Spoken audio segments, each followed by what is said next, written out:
अगर ये कह रहे हैं कि असदुद्दीन ओवैसी को तुमने धोखा दिया, तुमने असदुद्दीन ओवैसी को धोखा नहीं दिया। तुमने कोचा दामन के गरीबों और मजलूमों, नौजवानों को और मां और बहनों के पीठ में तुमने खंजर घोंपा है और कभी भी यहां की आवाम तुमको माफ नहीं करेगी। अगर हिम्मत है तो आज आओ, इस्तीफा दो, आज इस्तीफा। मैं इन चारों बेईमानों से कह रहा हूं, अगर तुम में हिम्मत है तो इस्तीफा दो। खुदा की कसम खाकर कह रहा हूं, तुम जब दोबारा चुनाव लड़ोगे इस्तीफा देकर, तुम्हारी जमानत नहीं बचेगी। है तुम में हिम्मत तो बोलो, नीतीश को आ जाओ, तेजस्वी को आओ, तुम्हारे लिए कैंपेन करो। ओवैसी अकेला खड़ेगा, मगर इस्तीफा नहीं देंगे, इस्तेसाल करेंगे। इनमें हिम्मत नहीं है इस्तीफा देने की। अरे तुम नहीं जीते, मजलिस की मोहब्बत में अवाम ने वोट किया। तुम नहीं, तुम्हारी जात नहीं जीती, सीमांचल की लड़ाई के लिए अवाम ने वोट दिया। तुम्हारे बाप की वजह से तुम नहीं जीते, सीमांचल के गरीबों की वजह से तुमको कामयाबी मिली। ये समझ गए कि इनकी जात बहुत बड़ी है, इनफरादियत बहुत बड़ी है। अरे याद रखो, असदुद्दीन ओवैसी को अगर आज पहचान मिली तो अल्लाह के फजल करम से, मजलिस इत्तेहादुल मुस्लिमीन की वजह से मिली। मैं मजलिस की वजह से हूं, अगर मजलिस नहीं मगर नहीं हूं तो मैं कुछ भी नहीं। तो इन लोगों ने समझ लिया कि हम बहुत बड़े हो गए।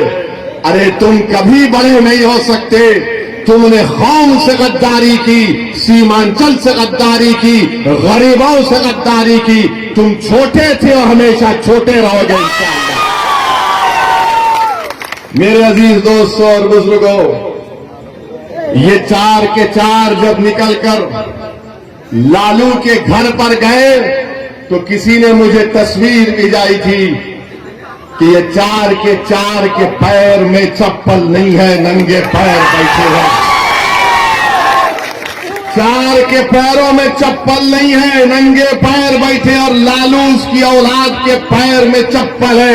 ये तुम्हारी इज्जत है। अरे हम तो तुमको अपने कंधे पर बिठाया था सीमांचल की जनता ने। सीमांचल की जनता ने तुमको अपनी आंखों का नूर बनाया था, अपनी पहचान बनाया था, मगर तुमको इज्जत रास नहीं आई। तुम चले गए, उसके पैरों में चले गए, तुम लालू के परिवार के।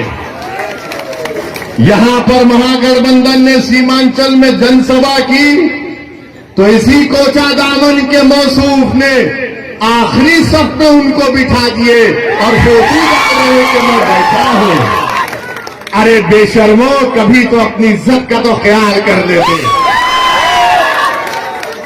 तुमको अल्लाह इज्जत दे रहा था, तुमको इज्जत रास नहीं आई। मगर मेरे अजीज दोस्तों और बुजुर्गों, सीमांचल किसने कहना शुरू किया? क्या राजद ने कहा सीमांचल? क्या लालू ने कहा सीमांचल? क्या नीतीश ने कहा सीमांचल? क्या मोदी ने कहा सीमांचल? सीमांचल अगर किसी ने कहा तो मजलिस इत्तेहादुल मुस्लिमीन ने कहा। आज हम सीमांचल कह रहे हैं तो सबको मजबूरी की हालत में बोलना पड़ रहा है सीमांचल, सीमांचल, सीमांचल। मैं आपसे वादा पहले भी किया था और आज भी कर रहा हूं, अगर सारी दुनिया मेरी खिलाफ हो जाए तब भी अकेला असदुद्दीन ओवैसी खड़े होकर सीमांचल की लड़ाई लड़ेगा। मैं दुनिया के खिलाफ जाने को तैयार हूं। और जो लोग धोखा दिए सीमांचल की आवाम को, सुन लो, अल्लाह सुब्हाना व तआला तुमको जलील और रुस्वा करेगा। अरे 2025 आएगा, तुम मुंह नहीं खोल सकते तुम्हारे सियासी आकाओं के सामने। तुम आंख में आंख नहीं मिला सकते तेजस्वी यादव से, और नीतीश को तो तुम देख ही नहीं सकते। आज बताइए इनकी क्या अहमियत है। ये मीर जाफर और मीर सादिक की तारीख को उन्होंने दोहराया है। जिसने टीपू सुल्तान को, सिराजुद्दौला को धोखा दिया, ये इन्हीं लोगों के जानशीन है। मैं इनको मुबारकबाद देता हूं कि तुमने मीर जाफर और मीर सादिक की उस गद्दारी को तुमने जनता के सामने याद दिला दिया। अब जनता जान चुकी है, अवाम जान चुकी है। ऐवान असेंबली में अगर कोई लड़ता है सीमांचल के लिए तो ये लोग मंत्री बनकर बैठ गए, अपनी गर्दन मोटी कर लिए, अपनी गर्दन को मोटी कर लिए, और मगर सीमांचल के बारे में बात नहीं कर सकते। अगर कोई जुल्म के खिलाफ आवाज उठाता है बिहार की विधानसभा में तो उसका नाम अख्तरुल ईमान है। अख्तरुल ईमान अकेला है, मगर मुझे यकीन है कि पोछा दामन में एक ही शेर काफी इनकी दौड़ में। अख्तरुल ईमान लड़ता है ऐवान में, अकेला है। 5-5 या 6-6 मिनट की तकरीर अख्तरुल ईमान की उठाकर देख लो आप। अख्तरुल ईमान सच्चाई को बयान कर रहा है, हुकूमत से लड़ रहा है, सवालात पूछ रहा है कि उर्दू टीचर का क्या हुआ जब वो मासूम 8 साल के बच्चे को सीवान में पकड़कर जेल में डाल दिया गया। उसके गले में रस्सी थी, उस बच्चे का नाम रिजवान, 8 साल का बच्चा। ये जितने बिहार के विधानसभा में मुसलमान एमएलए जीत कर गए, क्या रिजवान तुम्हारा बेटा नहीं था इसलिए तुमने आवाज नहीं उठाई? 8 साल का रिजवान गले में रस्सी डालकर 1 हफ्ता वो अपनी मां से दूर रहा। उसकी मां पुकार पुकार कर कह रही है कि मेरा बच्चा बच्चा है। वो 16-17 साल का नहीं है। मगर बिहार में क्या बीजेपी की सरकार थी या गठबंधन की सरकार थी जो गुंगी बनकर बैठी हुई थी?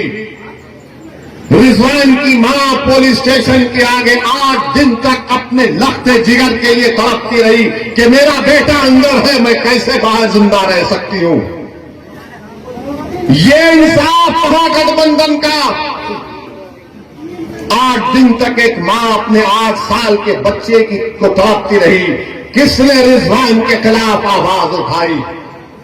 किसने रिजवान की तकलीफ को अपने बेटे की तकलीफ की तरह महसूस किया? किसने उस तड़पती हुई मां के आंसुओं को समझा? वो मजलिस इत्तेहाद मुस्लिमीन और असदुद्दीन ओवैसी और अख्तरुल ईमान थे जिन्होंने रिजवान के लिए आवाज उठाई। ये महागठबंधन के लोग क्यों नहीं बोले रिजवान के बारे में? अरे तुम बोलो ना रिजवान के बारे में, तुमने क्यों नहीं बोला? बोलो, इल्जाम लगाने वाले हम पर रिजवान पर नहीं बोले। वैशाली में गुलनार नाम की एक बच्ची, वैशाली में गुलनाज एक बच्ची का नाम था, उसको जला दिया गया।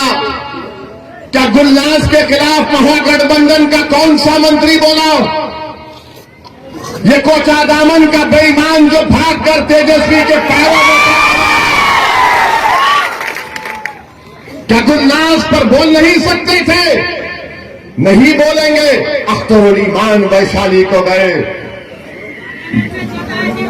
गुलनाज के बारे में बोला, ये कुछ नहीं बोल सके। फिर मॉब लिंचिंग हुई गाया में, छपरा में, समस्तीपुर में, ये नहीं बोल सकते। मॉब लिंचिंग हुई मुसलमानों की, ये नहीं बोल सकते। किसके खिलाफ बोल सकते हैं ये तमाम बेईमान लोग? मालूम आपको किसके खिलाफ इनकी जबान चलती है? गुलनाज पर नहीं बोलेंगे, रिजवान पर नहीं बोलेंगे, बेगूसराय समस्तीपुर के मॉब लिंचिंग पर नहीं बोलेंगे। किसके खिलाफ बोलेंगे? ओवैसी के खिलाफ बोलेंगे।